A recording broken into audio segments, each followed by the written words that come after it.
तथागत अपने शिष्यों को एक दिन सच्ची मित्रता की कथा सुनाते हुए बोले, दो मित्र थे। वे बड़े ही बहादुर थे। उनमें से एक ने अपने बादशाह के अन्याय के विरुद्ध आवाज उठाई। बादशाह बड़ा ही कठोर और बेरहम था। उसको जब मालूम हुआ तो उसने उस नौजवान को फांसी के तख्ते पर लटका देने की आज्ञा दी।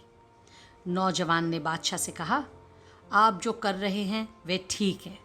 मैं खुशी खुशी मौत की गोद में चला जाऊंगा, लेकिन आप मुझे थोड़ा समय दे दीजिए जिससे मैं गांव जाकर अपने बच्चों से मिलाऊं। बादशाह ने कहा, नहीं, मुझे तुम पर विश्वास नहीं है। उस नौजवान का मित्र वहीं मौजूद था। वह आगे बढ़कर बोला, मैं अपने इस दोस्त की जमानत देता हूं। अगर ये लौट कर ना आए तो आप मुझे फांसी पर चढ़वा दीजिए। बादशाह चकित रह गया। उसने अब तक ऐसा कोई व्यक्ति नहीं देखा था जो दूसरों के लिए अपनी जान देने को तैयार हो जाए। बादशाह ने उसकी प्रार्थना स्वीकार कर ली।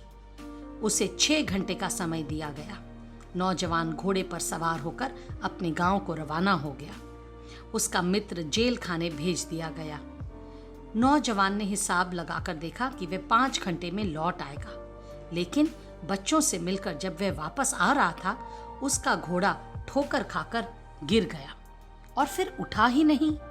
नौजवान की भी चोट आई, पर उसने हिम्मत नहीं हारी। 6 घंटे बीते और वह नौजवान नहीं लौटा तो उसका मित्र बड़ा खुश हुआ। आखिर उससे बढ़कर क्या बात होती कि मित्र मित्र के काम आए। वह भगवान से प्रार्थना करना लगा कि उसका मित्र ना लौटे। जिस समय मित्र को फांसी के तख्ते के पास ले जाया जा रहा था तो वह नौजवान वहां आ पहुंचा। उसने मित्र से कहा, लो, मैं आ गया, अब तुम घर जाओ, मुझे विदा दो।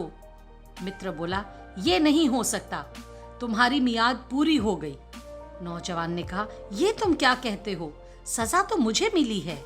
दोनों मित्रों की मित्रता को बादशाह देख रहा था। उसकी आंखें डबडबा गई। उसने उन दोनों को बुलाकर कहा, तुम्हारी मित्रता ने मेरे दिल पर गहरा असर डाला है। जाओ, मैं तुम दोनों को माफ करता हूँ। उस दिन से बादशाह ने कभी किसी पर जुल्म नहीं किया।